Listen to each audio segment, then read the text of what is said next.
আসসালামু আলাইকুম HSC batch, আশা করি তোমরা সবাই ভালো আছো এবং সুস্থ আছো। আজকে যে টপিকটা তোমাদেরকে আমি পড়াবো একদম ওয়ান শট, সেটা হচ্ছে বাংলার নব্য লেখকদের প্রতি নিবেদন। এই রচনাটা তোমরা যদি একটু দেখো, বিশেষ করে 26 ব্যাচ, 27 ব্যাচ, 28 ব্যাচ কিংবা পরবর্তী যে ব্যাচগুলো থাকবে হয়তো বা সিলেবাসে এটা রাখবে, কিন্তু 25 ব্যাচের দিকে যদি খেয়াল করো, তার আগে এই রচনাটা ছিল না। তার বদলে ছিল কি জানো, বিড়াল নামক একটা প্রবন্ধ, এবং রাইটার সিমিলারই ছিল বঙ্কিমচন্দ্র চট্টোপাধ্যায়। তো সেটাকে বদলিয়ে এবার এই রচনাটা দেওয়া হয়েছে যে বাংলার নতুন যারা সাহিত্যিক আসবে, যারা লেখক আসবে, তাদের যে দায়িত্ব এবং কর্তব্য আছে, তাদের প্রতি লেখকের যে নিবেদনটা আছে, সেটাই তিনি এখানে প্রায় 13 কিংবা 14টা পয়েন্টের মাধ্যমে উপস্থাপন করার চেষ্টা করছে।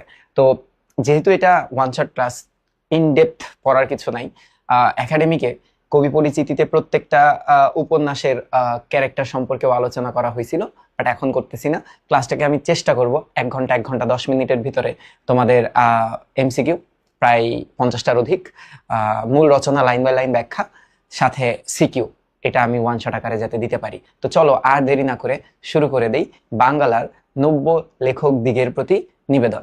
তো আগে আমাদের নামটা একটু বুঝতে হবে। হ্যাঁ, আগে আমরা বাংলা শব্দটাকে এভাবে লিখতাম, তারপরে আস্তে আস্তে এই বাংলায় পরিণত হয়েছে। তো বর্তমানে এটাকে আমরা কি বুঝাই? বাংলা। ঠিক আছে, বাংলার। এখন বাংলার কথাটার অর্থ কিন্তু বাংলা ভাষাভাষী অঞ্চল, যে অঞ্চলে বাংলা ভাষা ব্যবহার করা হতো। এটা পশ্চিমবঙ্গ হতে পারে, এটা পূর্ববঙ্গ হতে পারে, এটা তার আশেপাশের এলাকা হতে পারে, সেই মানুষদের উদ্দেশ্যে বলতেছে। নব্য এই কথাটার উচ্চারণটা কি জানো? উচ্চারণটা কিন্তু এরকম, নব্য। হ্যাঁ, কারণ আমরা এই জিনিসটা কিন্তু পড়ছি যে যদি অধ্বনি শুরুতে থাকে এবং তারপরে যদি একটা জফলা থাকে, এই জফলার প্রভাবে অয়ের উচ্চারণ ওয়ের মতো হয়, একটু সংবৃত উচ্চারণটা হয়। ঠিক আছে, আচ্ছা, নব্য কথাটার অর্থ হচ্ছে নতুন। আর লেখক লেখক দিগের কথাটার অর্থ কি বলতো? যারা নতুন রাইটার আছে। তো আমরা এখানে রাইটার বলতে সাহিত্যিক বা তাদেরকেই ধরলাম। হ্যাঁ, সাহিত্যিকদের প্রতি একটা নিবেদন। এখন নিবেদন মানে কি? রিকোয়েস্ট টাইপ কিছু বা অনুরোধ টাইপ কিছু। আচ্ছা, তাদের কিছু সে উপদেশ দিবে আর কি। ঠিক আছে, উপদেশ মালা। ওকে, তাহলে এইবার আমরা একটু বোঝার চেষ্টা করব যে তিনি বুঝাইতে চাইছে যে একটা নতুন লেখক যখন তার রচনাগুলা লিখবে, সেই রচনাগুলো আসলে কেমন হওয়া উচিত, কোন দিক বিবেচনায় তার রচনাগুলা লিখতে হবে, কত টাইম নিয়ে লিখতে হবে, ব্যঙ্গ কিভাবে ব্যবহার করতে হবে, অলংকৃত করবে কিভাবে, ইত্যাদি। ঠিক আছে, তো কবি পরিচিতি একটু পড়তে হবে, একাডেমিকের মতো না হলেও একটু লাইন বাই লাইন পড়তে হবে তোমাদের। দেখো, বঙ্কিমচন্দ্র চট্টোপাধ্যায়, আমরা মূলত তার একটা সাহিত্যিক উপাধি আমরা জানি, তাকে আমরা সাহিত্য সম্রাট বলি। হ্যাঁ, সাহিত্য সম্রাট, একটু খেয়াল করো। আর তার একটা ছদ্মনাম ছিল যেটা হচ্ছে কমলাকান্ত। বলতেছে কি যে 1838 খ্রিস্টাব্দের 26শে জুন পশ্চিমবঙ্গের 24 পরগনার কাঁঠালপাড়া গ্রামে জন্মগ্রহণ করেন। বাংলা ভাষায় প্রথম শিল্প সম্মত উপন্যাস রচনার কৃতিত্ব তারই। তোমরা জানো তাকে বাংলা সাহিত্যের উপন্যাসের জনক বলা হয়, এবং তিনি দুর্গেশ নন্দিনী নামক একটা উপন্যাস লিখছিল, যেটা বাংলা সাহিত্যের প্রথম সার্থক উপন্যাস। এছাড়াও বাংলা সাহিত্যের প্রথম রোমান্টিক উপন্যাস কপালকুণ্ডলা, সেটাও কিন্তু তিনি লেখে। সালগুলা যথাক্রমে 1865 এবং 1866। এবার একটু দেখো, তার পিতা যাদবচন্দ্র চট্টোপাধ্যায় ছিলেন ডেপুটি কালেক্টর। 1858 খ্রিস্টাব্দে কলকাতা বিশ্ববিদ্যালয়ের অধীনে তিনি ব্যাচেলর অফ আর্টস পরীক্ষায় উত্তীর্ণ হন, এবং প্রথম স্নাতকদের মধ্যে, মানে গ্র্যাজুয়েটদের মধ্যে তিনি অন্যতম ছিল। পেশাগত জীবনে তিনি ছিলেন ম্যাজিস্ট্রেট। এইটা তোমরা একটু মনে রাখবা, এটা একটু মার্ক করে রাখো এমসিকিউর জন্য। হ্যাঁ, চাকরি সূত্রে খুলনার ম্যাজিস্ট্রেট হিসেবে যোগদান করেন, এইটাও তোমরা একটু পড়ে রাখবা। তিনি কিন্তু এই বাংলাদেশের, মানে তখন তো বাংলাদেশটা ছিল না, বাট বর্তমান বাংলাদেশের এই খুলনা অঞ্চলেই কিন্তু তার চাকরি জীবনটা শুরু করে। এবং তিনি দেখো নীলকরদের দমন করেছিলেন, দায়িত্ব পালনে তিনি নিষ্ঠাবান ছিল, এবং যোগ্য বিচারক হিসেবেও তার খ্যাতি ছিল। এটা বহুত ইম্পর্টেন্ট, এটা মাথা নষ্ট ইম্পর্টেন্ট। ঠিক আছে, তার খ্যাতি ছিল। বাংলা সাহিত্য চর্চায় অসাধারণ সাফল্য অর্জন তিনি করেছিলেন। উপন্যাস প্রবন্ধের বাইরেও বঙ্গদর্শন পত্রিকা সম্পাদনা ও প্রকাশ তার অন্যতম কীর্তি। তাহলে এইটা একটু তোমরা পড়ে রাখবা যে এটা সম্পাদনার সাথে তিনি যুক্ত ছিল, তাই না? সম্পাদনার সাথে তিনি যুক্ত ছিল। আচ্ছা, এগুলা লাগে, এগুলা লাগে, যেমন কাজী নজরুল ইসলাম সংশ্লিষ্ট কোন তোমার হচ্ছে পত্রিকাগুলোর সাথে ছিল না ছিল এগুলা লাগবে। তারপর হচ্ছে ধরো প্রমোদ চৌধুরী কোন পত্রিকার সম্পাদনার সাথে যুক্ত ছিল, এই ব্যাপারগুলা খুব ইম্পর্টেন্ট। এবার কি বলতেছে দেখো, পত্রিকা সম্পাদনা ও প্রকাশ তার অন্যতম কীর্তি ছিল, এইটাও তোমরা একটু মার্ক করে রাখো। হ্যাঁ, সংবাদ প্রভাকর, এখানে একটা নাম আছে দেখো। পত্রিকায় কবিতা প্রকাশের মাধ্যমে তার সাহিত্য চর্চা শুরু। মূলত তাকে আমরা কবি হিসেবে চিনি না, তাকে আমরা লেখক হিসেবেই কিন্তু বেশি চিনি। এবার একটু দেখো বঙ্কিমচন্দ্রের গ্রন্থ সংখ্যা 34টা। যেই সংখ্যাবাচক তথ্য দেওয়া থাকবে বইতে সেগুলাকে বাদ দেওয়া যাবে না, ঠিক আছে? যেহেতু এটা একটা সংখ্যাবাচক তথ্য তাই একটু মনে রাখতে হবে। তার রচিত প্রথম উপন্যাস দুর্গেশ নন্দিনী, এবং এটা বাংলা সাহিত্যের প্রথম সার্থক উপন্যাস। সার্থক উপন্যাস, যদিও বাংলা সাহিত্যে একটা উপন্যাস আমরা দেখছিলাম 1858 সালের দিকে, আড়ালের ঘরে দুলাল, প্যারীচাঁদ মিত্র মেবি এটা লিখছিলেন, তো সেটা আসলে সার্থক ছিল না। সার্থক কথাটার অর্থ হচ্ছে পারফেক্টলি রিটেন, অর্থাৎ একটা উপন্যাসের যেই বৈশিষ্ট্য থাকে সেই ক্যারেক্টারিস্টিক্স মেনটেন করে লেখাটাই হচ্ছে সার্থক উপন্যাস। তো এটাই ছিল প্রথম যেটা একদম উপন্যাসের পর্যায়ে পড়ছিল। এবার দেখো তার অন্যান্য উপন্যাসগুলো হলো কপালকুণ্ডলা, এটা বাংলা সাহিত্যের প্রথম রোমান্টিক উপন্যাস, এটা তোমরা অনেকে জানো। এছাড়াও মৃণালিনী, বিষবৃক্ষ, কৃষ্ণকান্তের উইল, তারপর হচ্ছে চন্দ্রশেখর, আনন্দমঠ। হ্যাঁ, এই আনন্দমঠ উপন্যাসের যে বন্দে মাতরম যেই গানটা আছে সেটা ভারত শ্লোত্র সঙ্গীত হিসেবে গ্রহণ করে, এটাও তোমরা জানো। কত সাল, যদ্দূর সম্ভবত সালটা হচ্ছে 1937, যদিও এই ইনফরমেশন গুলো তোমাদের লাগবে না। দেবী চৌধুরী, রাজসিংহ, সীতারাম ইত্যাদি, এইটা তোমাদের একটু লাগবে। এই রাজমোহনস ওয়াইফ, হ্যাঁ, এইটা একটু লাগবে। আচ্ছা, এছাড়াও বঙ্কিমচন্দ্র ধর্ম, দর্শন, সাহিত্য, ভাষা ও সমাজ বিষয়ক অনেক প্রবন্ধ রচনা করেছেন। লোক রহস্য, বিজ্ঞান রহস্য, কমলাকান্তের দপ্তর, সাম্য, কৃষ্ণ চরিত্র, বিবিধ প্রবন্ধ, এগুলা তার গদ্য গ্রন্থ। এইটা তোমরা দয়া করে একটু এমসিকিউর জন্য এই নামগুলা মনে রেখো, কারণ প্রশ্ন দিয়ে বলবে এটা কি ধরনের রচনা। ঠিক আছে, বাংলা সাহিত্যে অসামান্য অবদানের জন্য তিনি সাহিত্য সম্রাট উপাধিতে ভূষিত হন। আচ্ছা, এবার দেখো তিনি 1894 সালে মৃত্যুবরণ করেন, এবং 1894 সালে কিন্তু বিভূতিভূষণ বন্দ্যোপাধ্যায় জন্মগ্রহণ করে আর কি। আচ্ছা, এবার একটু দেখি, আমরা মূল রচনাটা পড়ার আগে অবশ্যই আগে পাঠ পরিচিতিটা, আমি আগে পাঠ পরিচিতি পড়াইনি কারণ আমরা থিমটা ধরতে পারবো তখন। ঠিক আছে, দেখো বঙ্কিমচন্দ্র চট্টোপাধ্যায়ের 19 শতকের অন্যতম শ্রেষ্ঠ বাঙালি লেখক হিসেবে পরিচিত। আচ্ছা, এটা লাগবে যে কোন শতক, হ্যাঁ কোন শতক, তাহলে একটু মনে রাখবা 19 শতক বলতে কিন্তু 1801 সাল থেকে 1900 সাল পর্যন্ত এই টাইম লাইনটাকে বোঝায়। ঠিক আছে, এই টাইম লাইনটাকে বোঝায়। বাংলার নব্য লেখক দিগের প্রতি নিবেদন রচনাটি প্রথম প্রকাশিত হয় প্রচার পত্রিকায় 1885 সালে। এইটা একটু তোমরা মনে রাখবা, কারণ এটা হচ্ছে একটা সোর্স বা উৎস যে সর্বপ্রথম এটা কোথায় প্রকাশিত হয়েছিল। পরে এটি তার বিবিধ প্রবন্ধ নামক গ্রন্থে অন্তর্ভুক্ত করা হয়। তাহলে দুইটা ইনফরমেশন আলাদা আলাদা ভাবে পড়া লাগতেছে। সাধু ভাষা রীতিতে লেখা এই প্রবন্ধটি আকারে ছোট হলেও চিন্তার মৌলিকত্বে অসাধারণ। মানে কি জানো, এটার আসলে মূল কথা এটা ছোট না, অনেক বড়, ডিপ কিছু কথা বলে গেছে। বক্তব্যের তাৎপর্য বিচার করলে প্রবন্ধটি রয়েছে সর্বকালীন বৈশ্বিক আবেদন। এইটা কিন্তু গুরুত্বপূর্ণ যে এই প্রবন্ধটার কি রয়েছে, সর্বকালীন বৈশ্বিক আবেদন। কথাটার অর্থ কি বলতো, যে সব সময় এটা আসলে গুরুত্ব বহন করে। বোঝা গেল? এবার দেখো নতুন লেখকদের প্রতি তিনি যে পরামর্শ এখানে উপস্থাপন করেছেন তার প্রতিটি বক্তব্যই পালনযোগ্য। যেখানে যে 13টা পয়েন্ট তিনি দিছে, মূলত 12টা পয়েন্ট, এই 12টা পয়েন্টই যদি আমরা আমাদের মানে কি বলে এটা সাহিত্য জীবনে অ্যাপ্লাই করতে পারি তাহলে এটা আমাদের জন্যই ফলপ্রসূ হবে, এটা আমাদের খারাপ কিছু হবে না। এবার বলতেছে, তিনি বলেন খ্যাতি বা অর্থের উদ্দেশ্য নয়, লিখতে হবে মানুষের কল্যাণ সাধন কিংবা সৌন্দর্য সৃষ্টির অভিপ্রায়। অভিপ্রায় মানে চেষ্টা। হ্যাঁ, এখন তিনি এই কথাটা কেন বললো, ধরো আমরা অনেকে কি করি, এখন ধরো লেখালেখির জগৎটা তো নাই, এখন আমরা সোশ্যাল মিডিয়ার জগতে আসি। তো এই জগতে আমরা কি করি, দেখো সবাই একটা ক্যামেরা হাতে ইউটিউব খুলে বসে পড়ে, কেন? তাদের খ্যাতি দরকার, তাদের টাকা পয়সা দরকার। বাট যদি আমরা ডেসপারেটলি খ্যাতি বা টাকা পয়সার পিছে ঘুরি, সেটা আমাদের জন্য ফলপ্রসূ হবে না।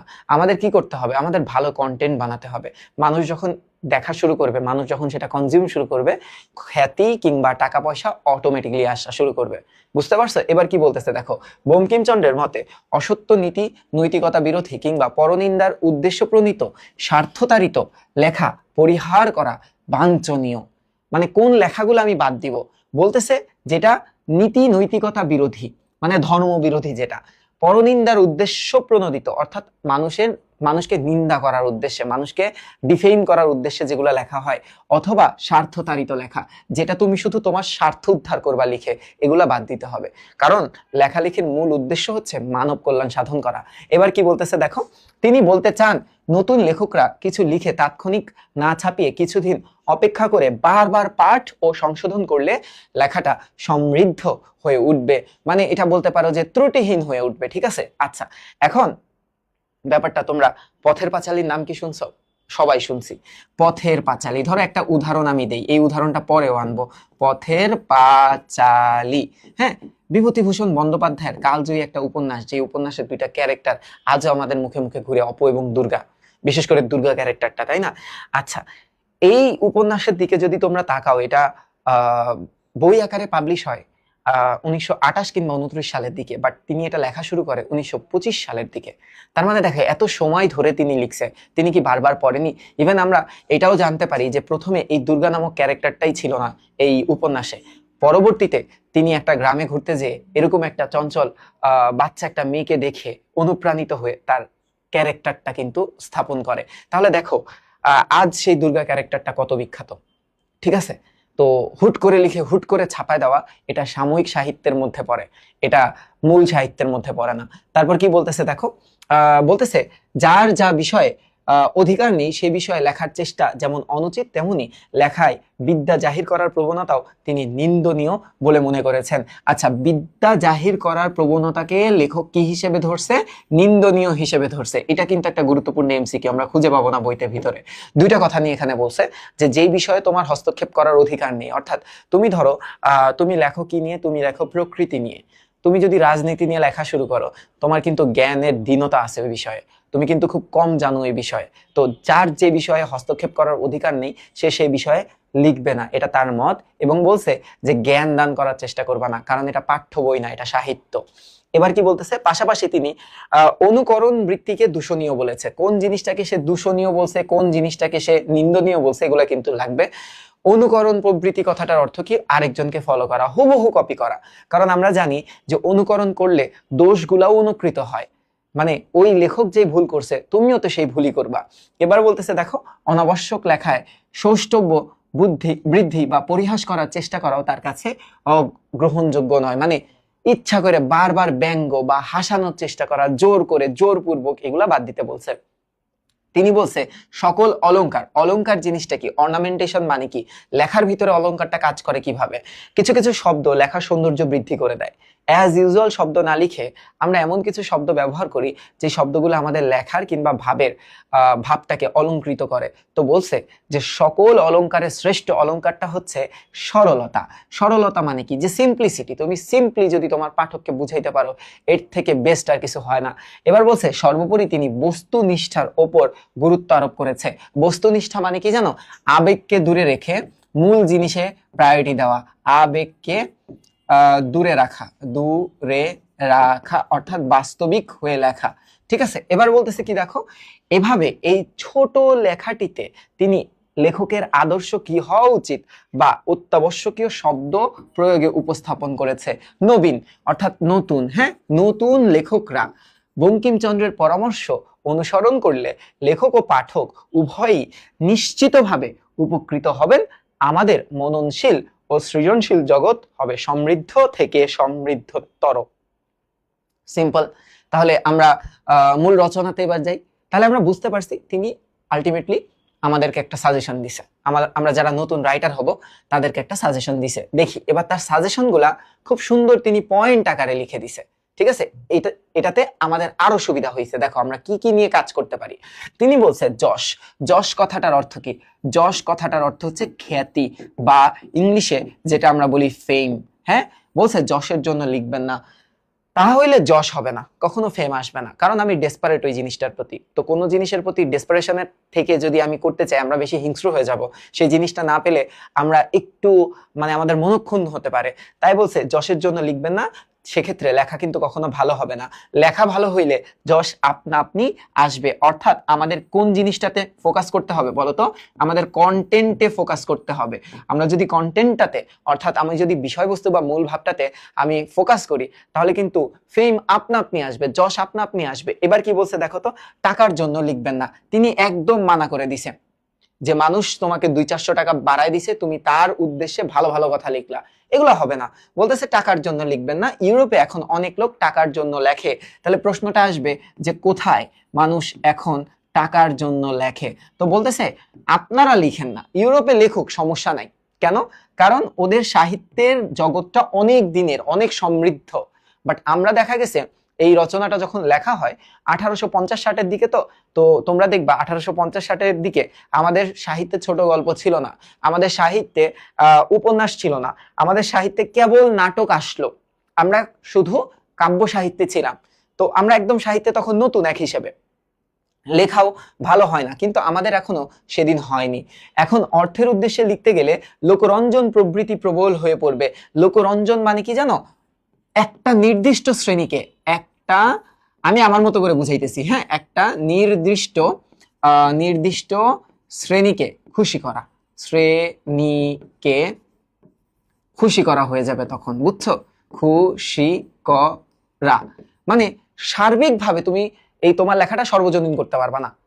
কিছু মানুষকে খুশি করার জন্য তুমি লিখতে পারবা। টাকা দিছে, ধরো এলাকার একটা গ্যাংস্টার তোমাকে টাকা দিছে, অনেক টাকা দিছে তার ইমেজটা ক্লিয়ার করে দেওয়ার জন্য, যে ভালো ভালো কথা লেখার জন্য। তো এইটা তো তুমি একটা নির্দিষ্ট শ্রেণী বা একটা নির্দিষ্ট মানুষকে খুশি করার জন্য লিখছো, তাই না?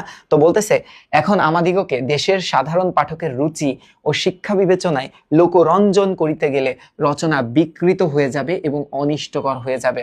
অনিষ্টকর কথাটার অর্থ হচ্ছে যা সহ্য করা কঠিন, সহ্য করা কঠিন হয়ে পড়বে। আর বিকৃত মানে কি বলতো?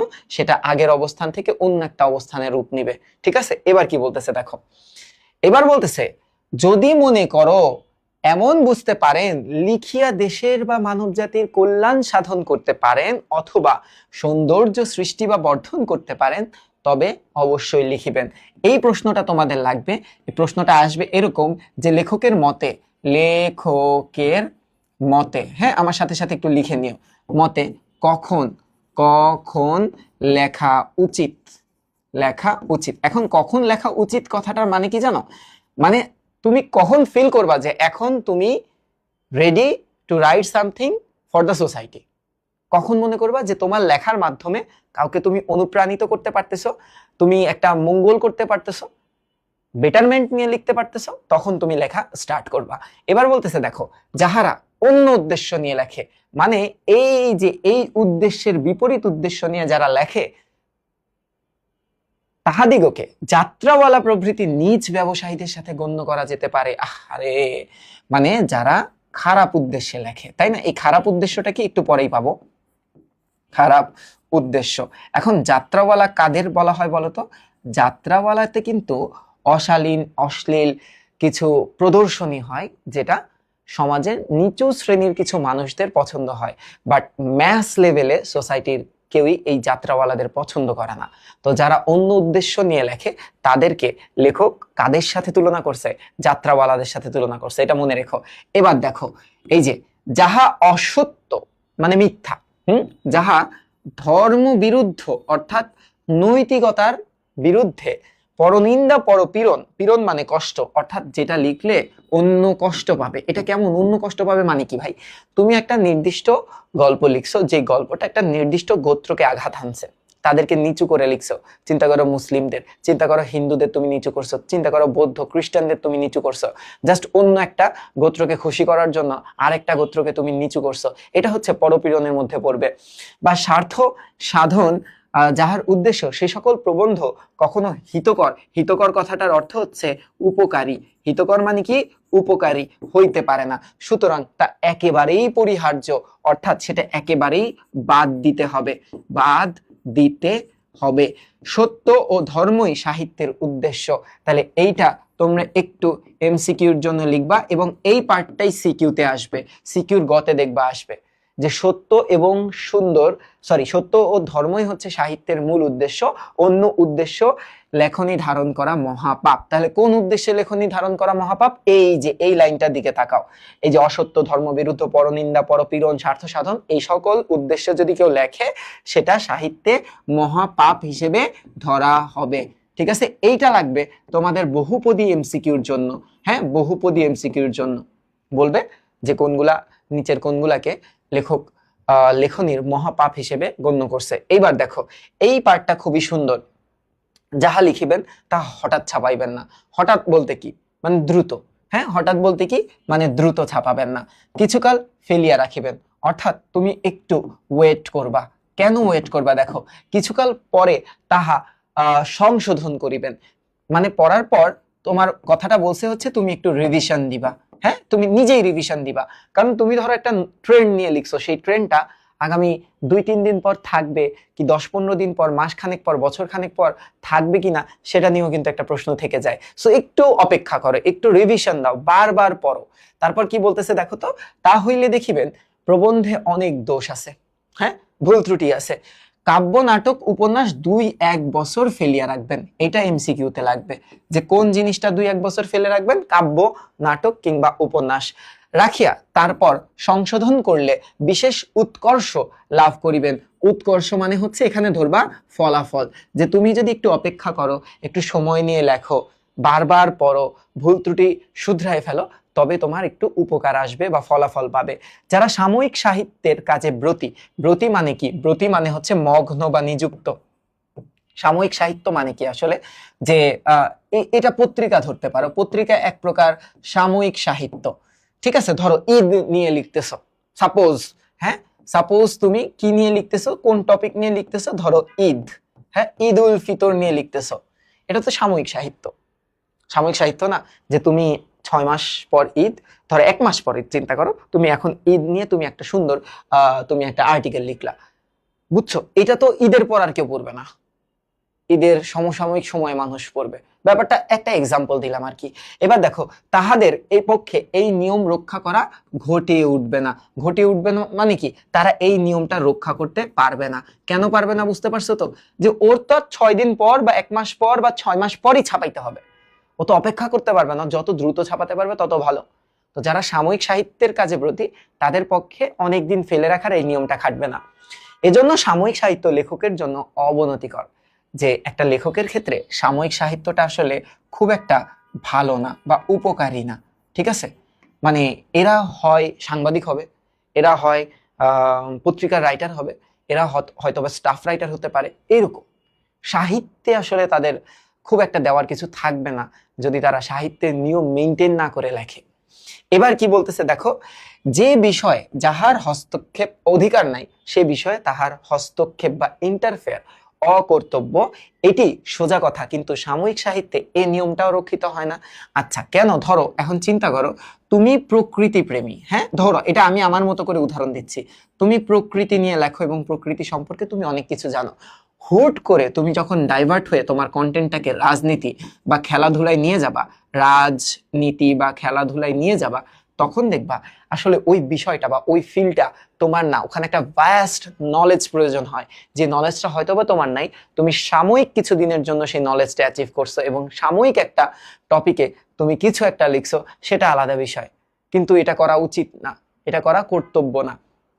এবার কি বলছে দেখো, বিদ্যা প্রকাশ করার চেষ্টা করবেন না। এটা অনেকটা জোর করে, হ্যাঁ, মানে মানুষকে শেখানোর চেষ্টা করবা না। কারণ কি বলি, সাহিত্য মানুষ নিজের থেকে গ্রহণ করতে আসে।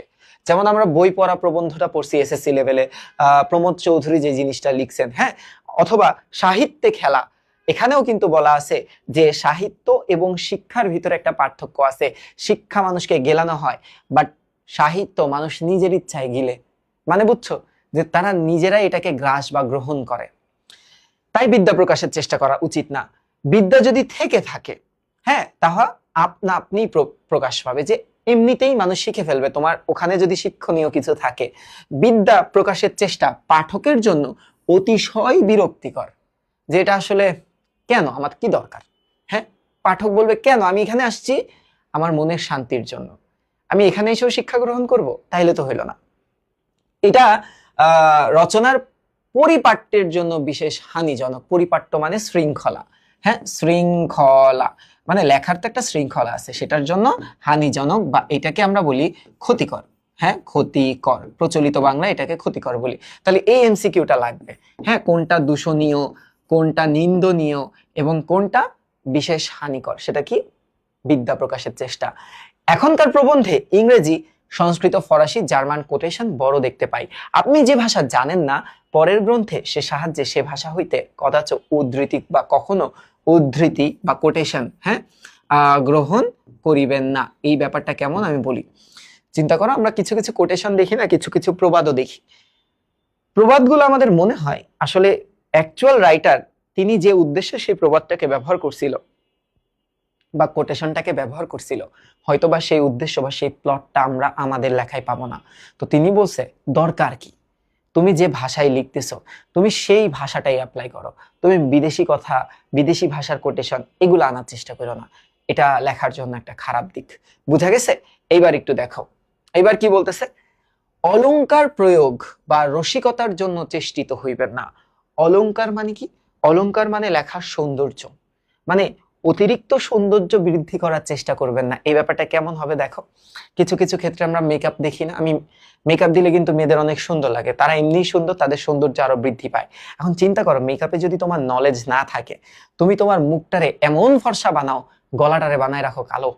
চিন্তা করো, আমি মেকআপ করছি, আমার কথা চিন্তা করো, এখন আমি পুরা মুখটারে একদম সাদা, একদম গোরা বানায় ফেলাইছি, একদম ব্রিটিশদের থেকেও ফর্সা লাগে আমারে, কিন্তু আমার গলা দেখা মনে হইতেছে আমি একেবারে নিগ্রোর থেকেও নিগ্রো। তখন কেমন লাগবে বলো তো? এখন বলবা ভাই রেসিজম করছেন। আরে রেসিজম কিসের ভাই, আমি এক্সাম্পল দিলাম, আমি তো আর ফর্সা না, তো এইসবে আমার কিছু যায় আসে না।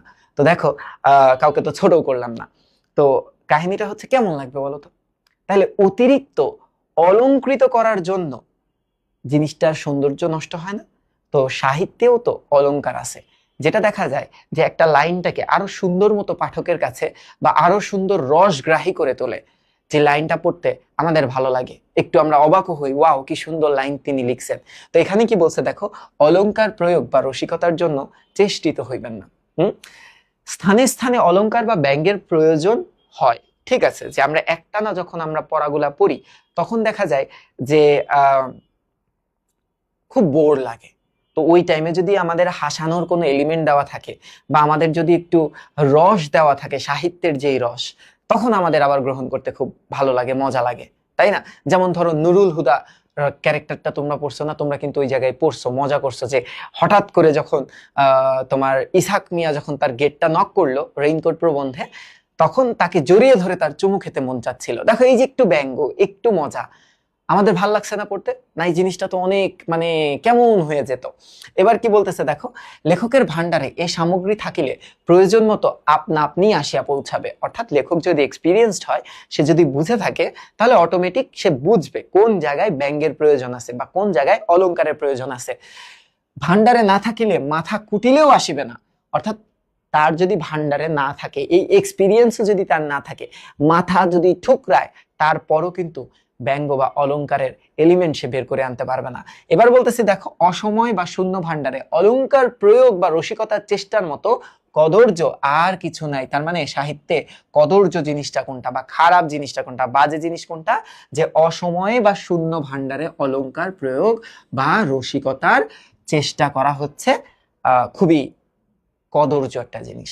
তাহলে এখন আমরা 8টা পয়েন্ট পড়ছি, এবার 9 নম্বর পয়েন্টটা দেখি। চলো এখন 9 নম্বর পয়েন্ট একটু দেখার চেষ্টা করি।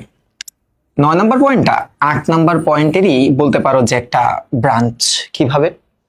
কারণ আমরা অলংকার কিংবা ব্যঙ্গ নিয়ে কথা বলছিলাম। দেখো, তিনি বলছেন যে স্থানে অলংকার বা ব্যঙ্গ, ব্যঙ্গ মানে বিদ্রুপ করা, আচ্ছা, বড় সুন্দর বলিয়া বোধ হইবে, যে মনে হবে না এই জায়গায় একটু ঠিক হয়েছে, সেটা কাটিয়ে দিবে। হ্যাঁ, এটা কেটে দিবে। কেন? এটা প্রাচীন বিধি, এটা পুরানো নিয়ম। হ্যাঁ, এটা কি পুরাতন বিধি মানে কি রীতি বা নিয়ম। কেন, আসলে তার বক্তব্যটা কি? দেখো, তিনি বলছে আমি সে কথা বলি না, আমি সেটা কাটতে বলি না, আমি কাটার আগে একটা কথা বলি। সে কথাটা কি? আমার পরামর্শ বা অ্যাডভাইস এইটা যে সেই স্থানটি যে জায়গায় ব্যঙ্গ বা বিদ্রুপ বা অলংকার সুন্দর বলে বোধ হয়েছিল সেটা পুনঃ পুনঃ পুনঃ পুনঃ মানে কি, এটার উচ্চারণ কিন্তু পুনঃ পুনঃ, বারবার, হ্যাঁ বারবার পড়িয়া শুনাইবে। কাদের? বন্ধুদেরকে, মানে ক্লোজ যারা, তাদেরকে একটু পড়ে শোনাবা। Okay fine. যদি ভালো না হইয়া থাকে কথাটা, তবে দু চারিবার পড়িলে লেখকের নিজের আর উহা ভালো লাগবে না, অর্থাৎ সে তার ভুলটা বুঝতে পারবে। সে তার ভুল বা অজ্ঞতা, যেটাকে বলি ভুল বা অজ্ঞতা, অজ্ঞতা বুঝবে, হ্যাঁ বুঝতে পারবে। বন্ধুদের নিকট পড়িতে তার লজ্জা হইবে, তখন উহা কাটিয়ে দিবে। সিম্পল হিসাব। অর্থাৎ তুমি একটা জিনিস লিখবা, তোমার কাছে মনে হবে অনেক ভালো, তার আগে তুমি একটু অ্যাপ্লাই করো মানুষের কাছে, তুমি একটু তাদেরকে পড়ে শোনাও। যদি দেখো একটা আহ মানে কি বলে, একটা আড্ডায় সেই জিনিসটা সবাই খুব ভালো মতো নিছে, তবে তোমার জন্য সেটা ফ্রুটফুল হবে। আদারওয়াইজ তুমি কেটে দাও, অন্যভাবে চিন্তা করো। এবার বলতেছে দেখো, সকল লেখার শ্রেষ্ঠ অলংকার হচ্ছে কি বলতো? সিম্পলিসিটি।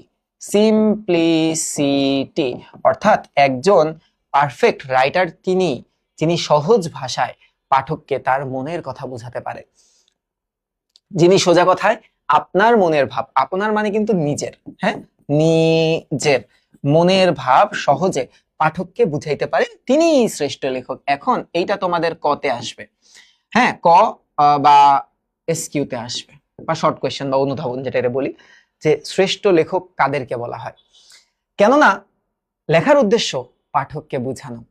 ওকে, এবার কি বলতেছে দেখো, কাহারও অনুকরণ করো না, কপি করো না। এইটা খুবই গুরুত্বপূর্ণ, হ্যাঁ এই পার্টটা এমসিকিউতে যে কতবার আসবে। দেখো, অনুকরণে দোষগুলো অনুকৃত হয়, আহারে গুণগুলো হয় না। প্রমোদ চৌধুরী একটা কথা বলছিল, মনে আছে? যে ব্যাধি সংক্রামক, স্বাস্থ্য না। কেন বলতো? কারণ রোগ ছড়ায়, স্বাস্থ্য তো ছড়ায় না। ঠিক তেমনি দোষগুলা ছড়ায়, ভালো জিনিস কম ছড়ায়। অমুক ইংরেজি বা সংস্কৃত বা বাংলা লেখক এইরূপ লিখিয়াছেন, আমিও এইরূপ লিখবো, এই কথা কদাপি কখনো মনে স্থান দিও না। কারণ একটা রাইটারের একটা স্বকীয়তা থাকে বা নিজের একটা সৃজনশীলতা থাকে, সেটা এক একজনের এক এক রকম হয়। সো কপি করার প্রশ্ন ওঠে না এখানে। এবার বলতেছে দেখো, যে কথার প্রমাণ দিতে পারিবে না তা লিখিবেও না। বুঝতে পারছো? অর্থাৎ রেফারেন্স যেটাকে বলা হয়, অলওয়েজ হ্যাভ আ রেফারেন্স। কোনো কিছু লিখলে সেটা রেফারেন্স রাখার চেষ্টা করো, প্রমাণ রাখার চেষ্টা করো।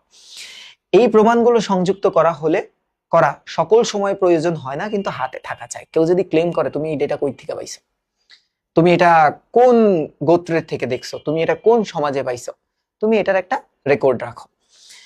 বাংলা সাহিত্য বাংলার ভরসা, এই নিয়মগুলি বাংলার লেখক দিগের দ্বারা রক্ষিত হলে বাংলা সাহিত্য উন্নতির বেগে হইতে থাকিবে। সিম্পল ছিল রচনাটা। হ্যাঁ, এবার একটু খেয়াল করো। যশ অর্থ সুখ্যাতি, সুনাম বা কীর্তি। লোকরঞ্জন মানে জনসাধারণের মনোরঞ্জন বা সন্তোষ বিধান। ধর্মবিরুদ্ধ মানে নীতি নৈতিকতার বিরোধী, এটা লাগবে এমসিকিউতে। হ্যাঁ, এবার দেখো তো, কোটেশন মানে কি? উদ্ধৃতি, অন্যের লেখা থেকে বক্তব্য উদ্ধার করে লেখার ব্যবহার। অলংকার মানে কি? ভূষণ, প্রসাধন, শোভা, ভাষার মাধুর্য উৎকর্ষ বৃদ্ধি করে এমন গুণ। ব্যঙ্গ কথাটার অর্থ কি? পরিহাস বা বিদ্রুপ। কদাপি মানে কি? কখনো বা কোনো কালে। এইটা লাগবে। বাংলা, এইটা ইম্পর্টেন্ট। হ্যাঁ, বাঙ্গালা। দেখো তো, বাংলা 19 শতকে বঙ্কিমচন্দ্রের কালে শব্দটি বাংলা রূপে লেখা হতো, তবে এখন পরিবর্তন হয়েছে, বাংলা থেকে বাংলা হয়েছে এবং বর্তমানের বাংলাতে পরিণত হয়েছে। বাস, ডান। তাহলে তোমরা একটু লেখো ডান। এইবার আমরা এমসিকিউ এবং সিকিউ সমাধানে যাব, বেশিক্ষণ লাগবে না, 10-15 মিনিট। দেখো, শুরু করতেছি এমসিকিউ সমাধান। প্রায় 60টা এমসিকিউ আছে। টেস্ট পেপার যদি আমি বলি যে এখানে প্রায় গড়ে 100টা 110-20টা এমসিকিউ আছে, সেখান থেকে শর্টলিস্ট করা। আমি প্রয়োগ এবং উচ্চতর দক্ষতামূলক এমসিকিউ গুলোকে প্রাধান্য দিয়ে শীটটা তৈরি করছি। তো তোমরা একটু মনোযোগ সহকারে এই ক্লাসটা করো, 10-15 মিনিটেই শেষ হয়ে যাবে, কারণ আমরা খুব ভালো মতো রচনাটা পড়ছি। তারপরে একটা টাইপ ভিত্তিক সিকিউ আছে, সেটাও সমাধান করে দিচ্ছি। দেখো, এখন বাংলা শব্দের পরিবর্তনের সঠিক ধারা কোনটা? তুমি যদি দেখো একদম লাস্ট শব্দার্থের দিকে যদি আমরা একটু যাই, হ্যাঁ, সর্বশেষ যে শব্দার্থটা আছে লাস্ট, সেখানে কিন্তু এটার ব্যাখ্যাটা দেওয়া আছে যে বঙ্কিমচন্দ্রের সময় আমরা বাংলাটা এইভাবে লিখতাম বাঙ্গালা, তাই না? আচ্ছা, এর পরবর্তীতে এটা একটু বিবর্তিত হয়ে আমরা লিখলাম হচ্ছে ও দিয়ে বাংলা, এবং পরবর্তীতে আমরা এখন দেই অনুস্বার দিয়ে, তাই না? এই যে বাংলা। তাহলে এটার অ্যান্সার তো তোমরা, আমার মনে হয় আমার আগে তোমাদের এটা মিলে ফেলার কথা ছিল, এই যে ক। এবার দেখো তো, এটা বইয়েরই আর কি। উদ্দীপকটি পড়ে 2 ও 3 নং প্রশ্নের উত্তর দাও। আচ্ছা পড়ি। আপনারে অর্থাৎ নিজেকে, ঠিক আছে, নিজেকে যে ভেঙে চুরে গড়তে চায় পরের ছাঁচে। পরের ছাঁচে মানে কি জানো? পরের মতো করে। অলিক ফাঁকি মেকি অর্থাৎ এই প্রত্যেকটাই কিন্তু মিথ্যার প্রতিশব্দ। হ্যাঁ, সেজন অর্থাৎ পরের মতো যদি আমি গড়তে চাই নিজেকে, তবে আমি মিথ্যা একটা ক্যারেক্টারের উপরে দাঁড়ায় থাকবো। নাম তার কদিন বাঁচে, সে তার নামের জন্য বা কারণে বেঁচে থাকে না, সে অন্যের মতো হয়ে থাকে, অন্যের দোষগুলো তার ভিতরেই অনুকৃত হয়। তাহলে এবার দেখো তো কবিতাংশের ভাব। বাংলার নব্য লেখক দিগের প্রতিনিবেদন প্রবন্ধের লেখকের যে নিবেদনের সাথে সাদৃশ্যপূর্ণ। তাহলে বলছিল লেখক একটা কথা যে অনুকরণ করা কি বলতো যাবে না, বলছিল না অনুকরণ করা যাবে না, অনুকরণ প্রবৃত্তি থেকে আমাদের দূরে থাকতে হবে, বলছিল কি বলেনি? দেখো তো তোমরা একটু আমার সাথে আসো, এই যে এটারে ওপেন করলাম, হ্যাঁ, ওপেন করে তোমাদেরকে ধরো এই জায়গাটার সাথে নিয়ে যাই। এখানে কি বলছে দেখো তো, কাহারও অনুকরণ করো না। অনুকরণে দোষগুলো অনুকৃত হয়, গুণগুলো হয় না, তাই না? তাহলে এবার সোজা হয়ে গেল না তোমাদের জন্য? বলো তো কি হয়েছে? সাদৃশ্যপূর্ণ জিনিসটা কি? পরানুকরণ অর্থাৎ পরকে অনুকরণে নিরুৎসাহিত করা, অন্য লেখকের অনুকৃতি না, স্বকীয় চেষ্টায় থাকা। এটা স্বকীয় মানে কি? নিজ চেষ্টায় থাকা, নিজের সৃজনশীলতার চেষ্টায় থাকা। তার মানে অ্যান্সার আসতেছে কি বলতো? 1 ও 3। উক্ত নিবেদন রক্ষিত হলে নিচের কোনটি ঘটতো বলে প্রাবন্ধিক মনে করে? বলতো কোনটা ঘটতো? এই যে বাংলা সাহিত্যের ভান্ডার সমৃদ্ধ হতো। বঙ্কিমচন্দ্র চট্টোপাধ্যায়ের কি হিসেবে খ্যাতি ছিল? এই প্রশ্নটা কিন্তু খুব গুরুত্বপূর্ণ। তিনি কালেক্টর ছিল, আমরা জানি। তিনি একজন যোগ্য বিচারক ছিল। আচ্ছা, বঙ্কিমচন্দ্রের গ্রন্থ সংখ্যা কত? 34টা।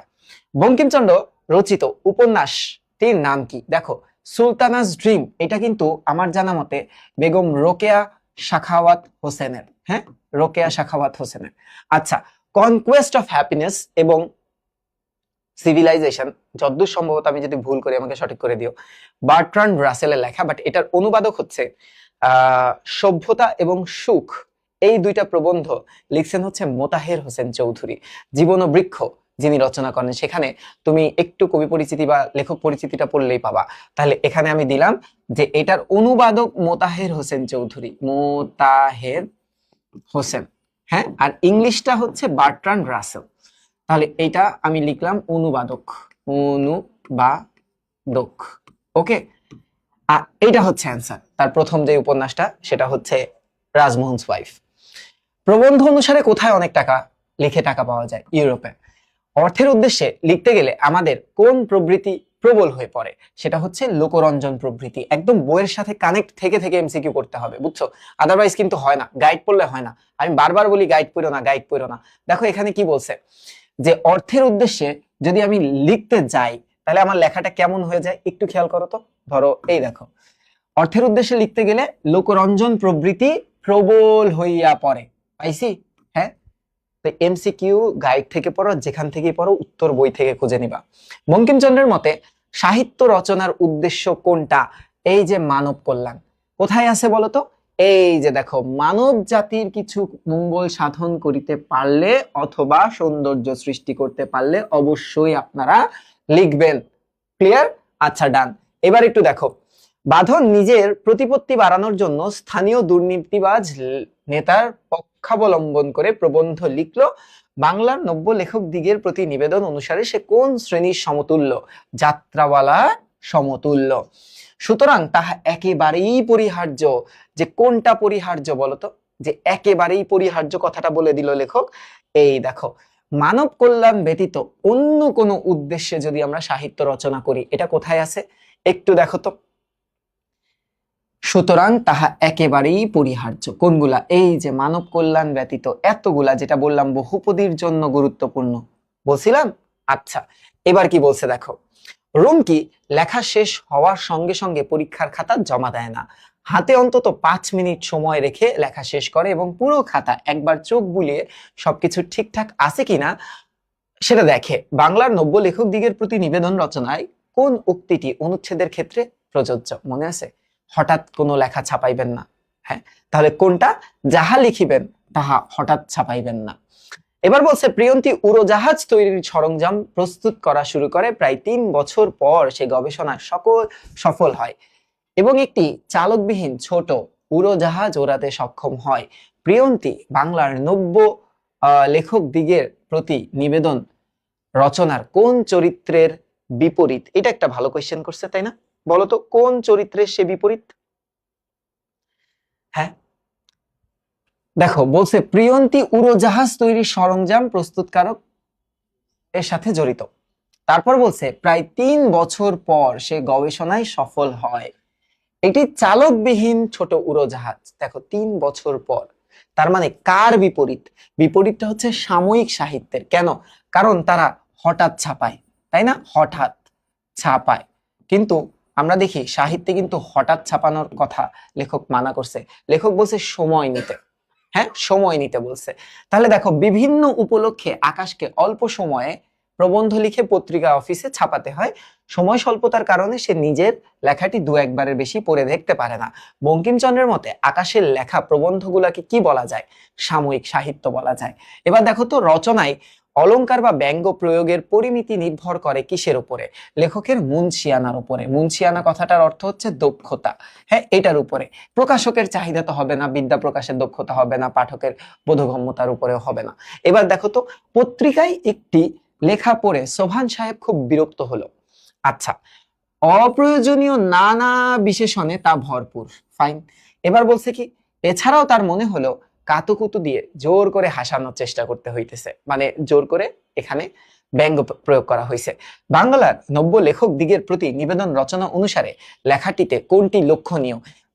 এটা ব্যঙ্গ হবে, এটা বানান ভুল হয়েছে। ব্যঙ্গ ও অলংকার প্রয়োগ।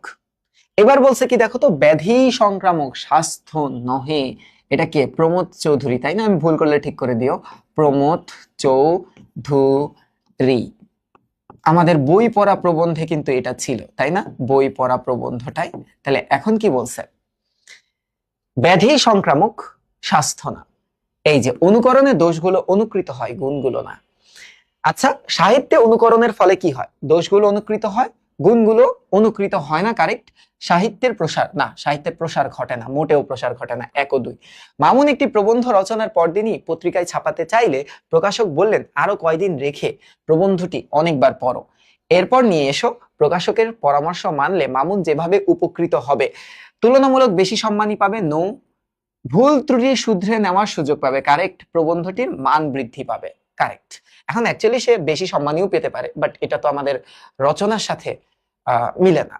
তার মানে অ্যান্সার আসে 1 ও 3। 1 ও 3 কোথায়? এই যে, ভালো লেখক হতে গেলে পরিত্যাগ করতে হবে অনুকরণ প্রিয়তা। কারেক্ট। যশ লাভের চেষ্টা। কারেক্ট। 1 ও 2। বস্তুনিষ্ঠা না। বস্তুনিষ্ঠা মানে কি বলতো? তোমাদের পড়ালাম না যে আবেগকে বাদ দিয়ে, আবেগ বাদ দিয়ে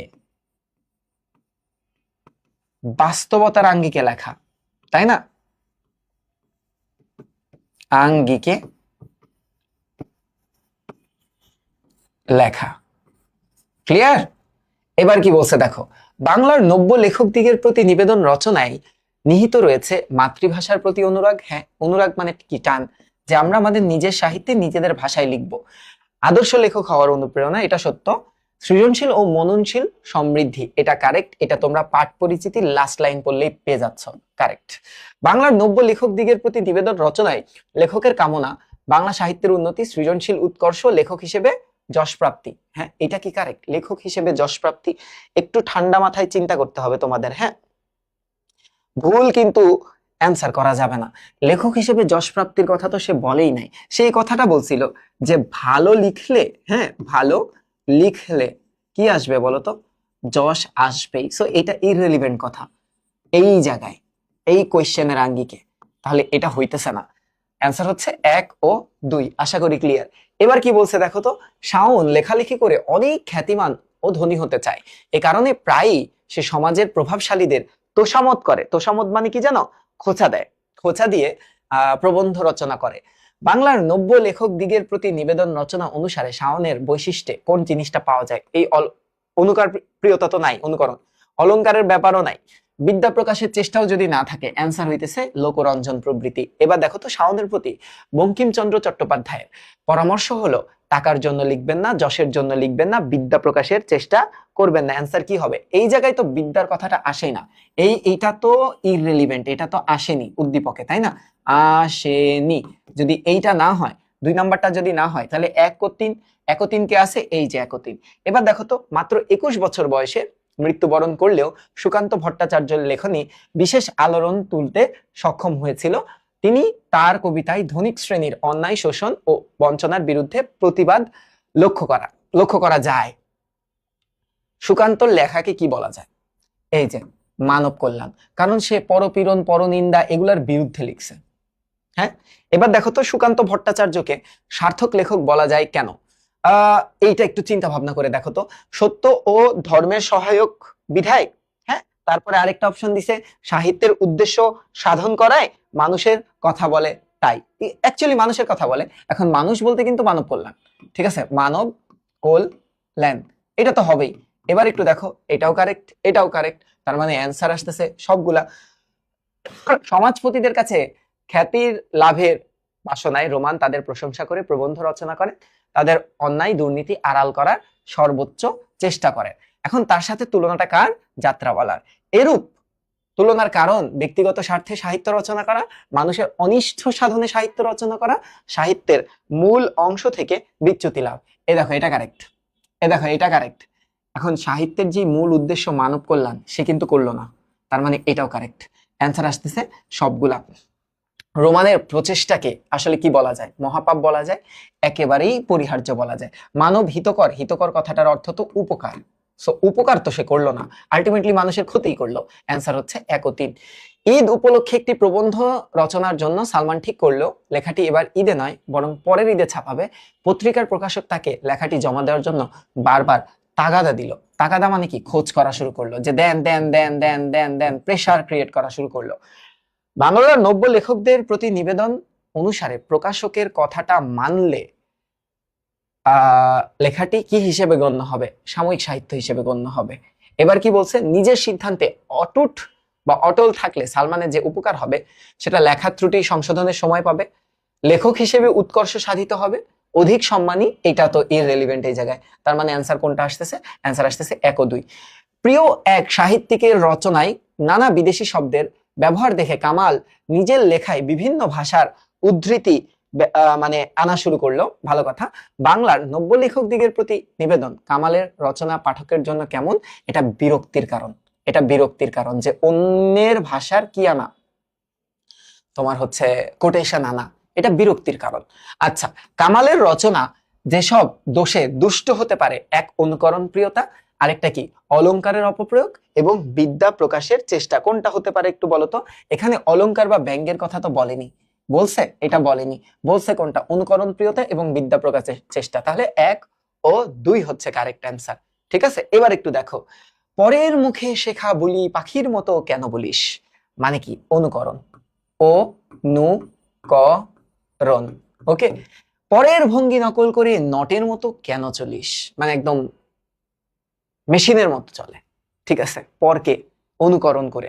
বাংলার নব্য লেখকদের প্রতি নিবেদন অনুসারে কোন ত্রুটির দিকে ইঙ্গিত করছে? পরানুকরণের অভ্যাস। উক্ত দিকটি অবশ্যই পরিত্যাজ্য, কেননা কি হয় বলতো, গুণের থেকে দোষগুলাই বেশি প্রদর্শিত হয়। ভালো কথা। লেখকের বিদ্যা প্রকাশের সুযোগ সীমিত হয় না, এটা হবে না। এই উদ্দীপকের সাথে এটা যাবে না, এটা কারেক্ট। নিজের লেখক সত্তার বিকাশ বাধা, এটা স্বকীয়তা নষ্ট হবে। তার মানে অ্যান্সার আসতেছে 1 ও 3। প্রাঞ্জলতা রচনার বড় গুণ। আচ্ছা, তার মানে এটা সরলতা। Okay fine. তুমি যা লিখিলে লোকে পড়িবা মাত্র তাহা যেন বুঝিতে পারে, যা লিখিলে লোকে যদি তাহা বুঝিতে না পারে তবে লেখাটি বৃথা হবে। আচ্ছা, রচনার উল্লিখিত কোন প্রসঙ্গ উপস্থাপন লক্ষণীয়? রচনা সরলতা। উক্ত দিকটি যদি নিশ্চিত করা হয় তাহলে কি হবে দেখো তো, পাঠকের সঙ্গে হৃদয়ঙ্গম মানে হার্ট টু হার্ট একটা কানেকশন হবে। লেখক পাঠকের মধ্যকার যোগাযোগ সহজ হবে, কারেক্ট। পাঠকের কাছে লেখকের গ্রহণযোগ্যতা বৃদ্ধি পাবে, এটাও কারেক্ট সব, কারণ সে শ্রেষ্ঠ লেখক হিসেবে নিজেকে স্থাপন করতে পারবে। বাংলার নব্য লেখক দিগের প্রতি নিবেদন রচনা পড়লে কি জানা যাবে? একজন আদর্শ লেখক হবার উপায় জানা যাবে। এবার দেখো তো, লেখালেখি বিষয়ে স্টিফেন কিং বলেন, টিভি বন্ধ করে বই নিয়ে বসো, সৃজনশীলতার জন্য টিভি বিশ্বরূপ। আচ্ছা, ভালো কথা। পাণ্ডিত্যের ভান করবে না, অযথা গুরুগম্ভীর শব্দ ও জটিল বাক্য ব্যবহার করে অন্যকে চমকিত করার চেষ্টা করবে না। ওকে, দুইটা জিনিস বলছে। উদ্দীপকের দ্বিতীয় পরামর্শ, এই যে বিদ্যা প্রকাশের চেষ্টা, ঠিক আছে। বঙ্কিমচন্দ্রের পরামর্শের অনুরূপ কোনটা? এই যে বিদ্যা জাহিরের প্রবণতা। উদ্দীপক ও বাংলার নব্য লেখক দিগের প্রতি নিবেদনের পরামর্শগুলো যদি মেনে চলি তাহলে কি হবে? নবীন লেখকরা অবশ্যই উপকৃত হবে, এটা তো সত্য কথা।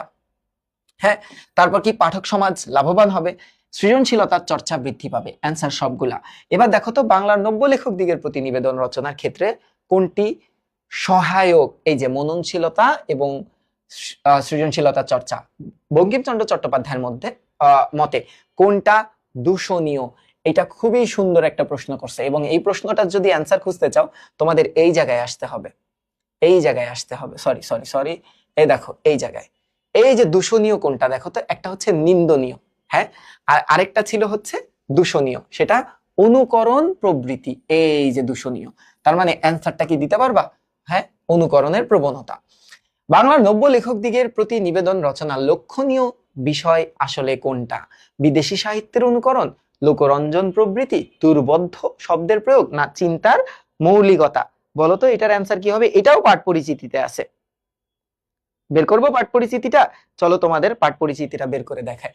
ধরো এই জায়গাটাতে আসো, এখানে কিন্তু একটা কথা শুরুতেই সে বলছে, যে এটার মৌলিকতা দেখো। বলছে, সাধুরীতিতে লেখা এই প্রবন্ধটি আকারে ছোট হলেও চিন্তার মৌলিকত্বে অসাধারণ। তাহলে দেখো তো, এটার ক্ষেত্রে লক্ষণীয় বিষয় কোনটা হচ্ছে? এই যে চিন্তার মৌলিকত্ব।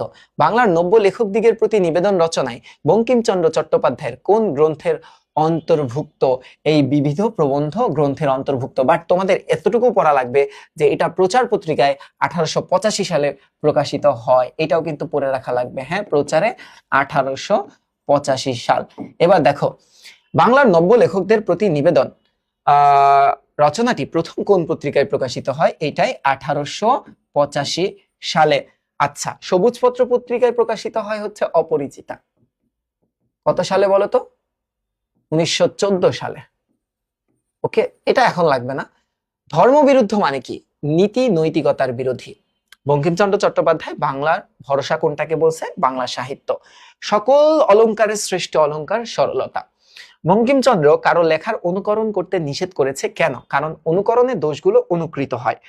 রচনায় অলংকার, তালঙ্কার হয়ে গেছে, অলংকার প্রয়োগ বা রসিকতার ব্যাপারে বঙ্কিমচন্দ্রের মত কি? যে জোরপূর্বক তুমি ব্যবহার করবা না। ঠিক আছে, এবার দেখো, রচনার পারিপাট্যের বিশেষ হানিজনক কোনটা? রচনা ফেলে রাখা, অলংকার প্রয়োগ করা, প্রমাণাদি সংযুক্ত করা, হ্যাঁ প্রমাণাদি সংযুক্ত করা, নাকি বিদ্যা প্রকাশের চেষ্টা? চলো এই জায়গায় একটু দেখি। হ্যাঁ, এটা আমি তোমাদের এখানেও দাগাই দিছি, একটু খেয়াল করো, বই দেখে দেখে মিলাইতে হবে। এই যে দেখো, রচনার পরিপাট্যের বিশেষ হানিজনক কোনটা? বিদ্যা প্রকাশের চেষ্টা। অ্যান্সার কি বুঝছো? দেখো, তাহলে বিদ্যা প্রকাশের চেষ্টা, অ্যান্সারটা দিয়ে দাও। কই গেল? এই যে, বঙ্কিমচন্দ্রের মতে কাব্য, নাটক, উপন্যাস কয় বছর ফেলে রাখা উচিত? 2-3 বছর। অ্যাকচুয়ালি এটা কি বলা আছে?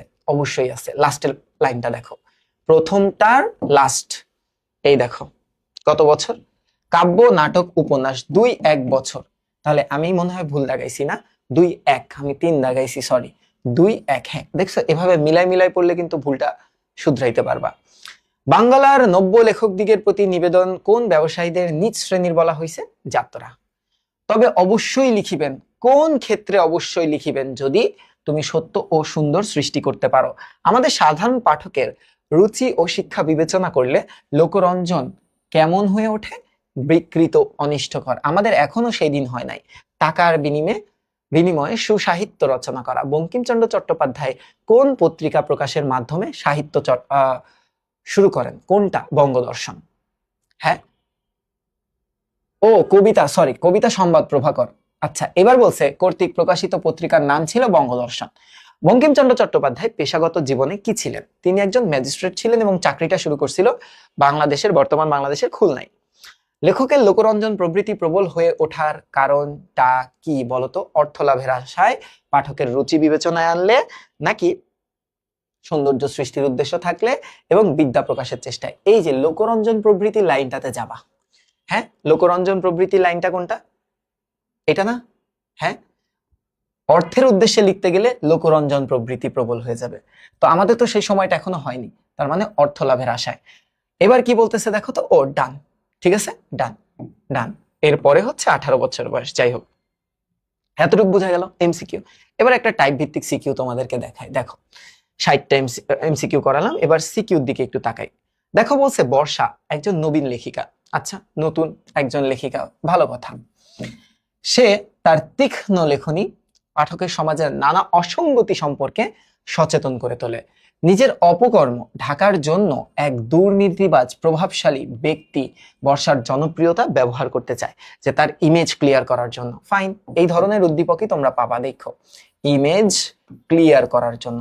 ওকে, নিজের গুণগান করে জীবনী গ্রন্থি লিখে দেওয়ার জন্য বর্ষাকে মোটা সম্মানী ও নানাবিধ সুবিধা সুযোগ দেওয়ার আশ্বাস দেয়, কিন্তু বর্ষা নিজের নীতি বিসর্জন করতে রাজি না। ফাইন, বর্ষার মনোভাবে বাংলার নব্য লেখক দিগের প্রতি নিবেদন প্রবন্ধের কোন দিকটা ফুটে উঠছে? তার মানে সে সমাজের অসঙ্গতি নিয়ে লেখে, সত্য বিরুদ্ধ কিছু নিয়ে লেখে না। তার মানে এখানে দেখো তো, এই জিনিসটা মনে পড়লো না? এই জিনিসটা তোমরা একটু আসো তো, এই যে দেখো, হ্যাঁ, যে সত্য ও ধর্মই হচ্ছে সাহিত্যের উদ্দেশ্য। তাহলে কোন জিনিসটা ফুটে উঠছে? এই যে সত্য ও ধর্ম যে সাহিত্য চর্চার মূল উদ্দেশ্য এই দিকটি উক্ত রচনায় ফুটে উঠেছে, উদ্দীপকে এই দিকটি